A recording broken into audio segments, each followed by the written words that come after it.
তোমরা কেমন আছো? নিশ্চয়ই খুব ভালো আছো। আর আমি সবে ঘুম থেকে উঠে পড়লাম। তো চলো আজকে সারাদিন আমি কি কাজ করি না করি সবটা তোমাদের সাথে শেয়ার করব।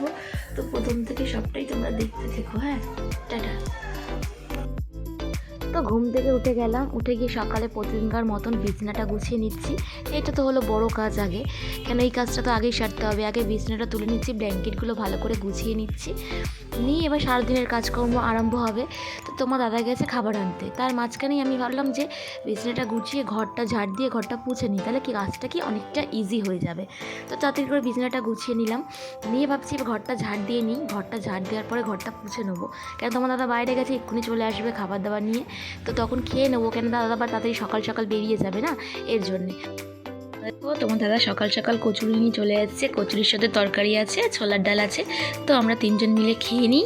খেয়ে দেওয়ার পরে তোমার দাদা বেরিয়ে যাবে, তারপরে আবার ঘরের সমস্ত কাজ করব, তখন আবার তোমাদেরকে দেখাচ্ছি।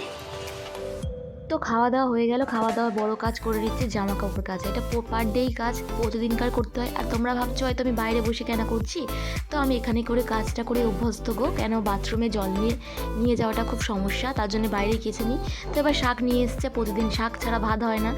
তো শাক নিয়ে এসছে, আজকে শাক আর মাংস বানাবো। তো এই শাকটা কেটে নিচ্ছি, মূলো শাকটা দাদার খুব পছন্দ, তো মূলো শাক নিয়ে এসছে। তো তাদের করে কেটে নিচ্ছি, পেঁয়াজ কাটছি। পেঁয়াজ কাটতে গেলে চোখে জল আসে, কিন্তু কি করব, পেঁয়াজ তো কাটতেই হবে আমাকে একা যেহেতু। তো পেঁয়াজ কাটছি আর চোখের জল মুছছি। তো তাতে করে কেটে নিই, ভাবলাম এবার তাদের করে মিক্সিতে বেটে নেবো, কারণ কখন কোন মুহূর্তে জলের গাড়ি চলে আসে, এইটা একটা সমস্যা, বুঝেছো। তো বেলা 12টাও বেজে গেছে, যেহেতু কাজ করতে করতে আমি ভিডিও বানাচ্ছিলাম তার জন্য।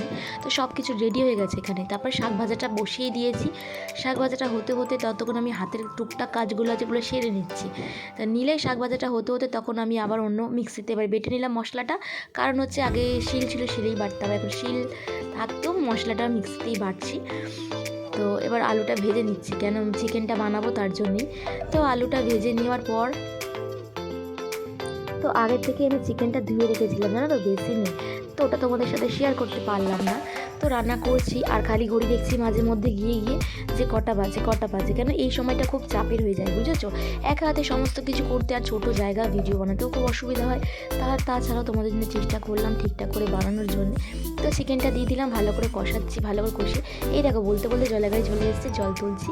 আর এটার কিন্তু আমার একদিনের রুটিন না, এটা প্রতিদিনের রুটিন। আর তোমাদের দেখাতে পারলাম না, এখানে 1-2 বালতি জল তুলছি ঠিক আছে, কিন্তু এরম বালতি অনেক জল তুলতে হয় আমাকে, যদি সব কিছু তোলা জলে আমাদের। তো পুরোটা তোমাদের সাথে শেয়ার করতে পারলাম না, যেটুকুনি পারলাম সেটুকুনি শেয়ার করলাম। তো খুব জল তুলতে খুব অসুবিধা হয় বাবা। তো দেখো জলের গাড়িটা দাঁড়িয়ে আছে, এটা হলো আমাদের জলের গাড়ি, প্রতিদিন আসে, টাইম ঠিক থাকে না।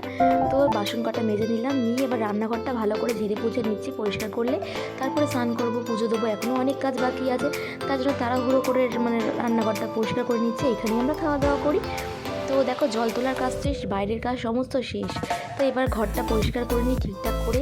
আর দেখো সবাই কাজ করে, আমি মানছি সবাই করে, কিন্তু আমারটা খুবই খাটনি হয়ে যায়। কেন আমাদের এখানে ঠিকঠাক করে কাজটা করা যায় না, কেন এখানে জায়গাটা খুবই ছোট, তার জন্য অসুবিধা হয়। আমাদের তো পুকুরের কোনো ব্যবস্থা নেই, সব কিছু তোলা জলের, তার জন্য খুবই অসুবিধা হয়। একা হাতে রান্নাবান্না করা, ঘরের সব কাজ করা, প্লাস আবার জল তোলা, গাড়ির জলটা খুবই কষ্টকর।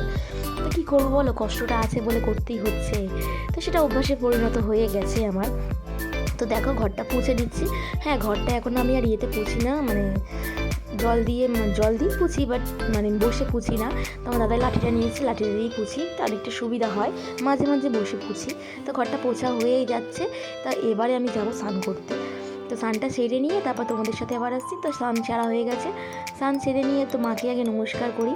তো মাকে নমস্কারটা করে নিলাম বেরিয়ে মাত্র, তারপরে পুজোটা দিয়ে নিলাম জানো তো। পুজোটা তোমাদের সাথে আর শেয়ার করলাম না, পুজোটা দেওয়া হয়ে গেছে। আসেনি, তার জন্য আমি আর ছেলেই ভাত খাবো। ভাত বেড়ে নিয়েছি দুজনে, এখানে চিকেন আছে। তো এখন বাজে দুপুর 2টো, এই পর্যন্ত সকাল থেকে কাজ হলো। তো এখন খাওয়া দাওয়াটা করে নিই, আবার পরে দেখা হচ্ছে। এখন 2:30 বাজে দেখালাম। তো এখন খাওয়া দাওয়া শেষ করলাম, এই সব এটা দেখতে পেলে। তো সারাদিন আমি কী কাজকর্ম করি সবটাই শেয়ার করলাম, তো দেখলে। তো এরপরে একটু রেস্ট নিয়ে তোমাদের সাথে গল্প করতে আসি, তার জন্যই বেশি টায়ার্ড লাগে। তো এখন আর গল্প করতে তো আমি আসছি না। তো আজকে খাওয়া দাওয়া হয়ে গেছে, এবার একটু রেস্ট নেবো। তো এরকম লাগলো তোমাদের সারাদিনের ডেইলি লাইফস্টাইল আমার দেখে। যদি ভালো লেগে থাকে লাইক কমেন্ট করো, পারলে সাবস্ক্রাইব করো। আর সব বন্ধুরা তোমরা দেখে কিন্তু কমেন্ট করো কিন্তু প্লিজ। তো আজকের মতন টাটা।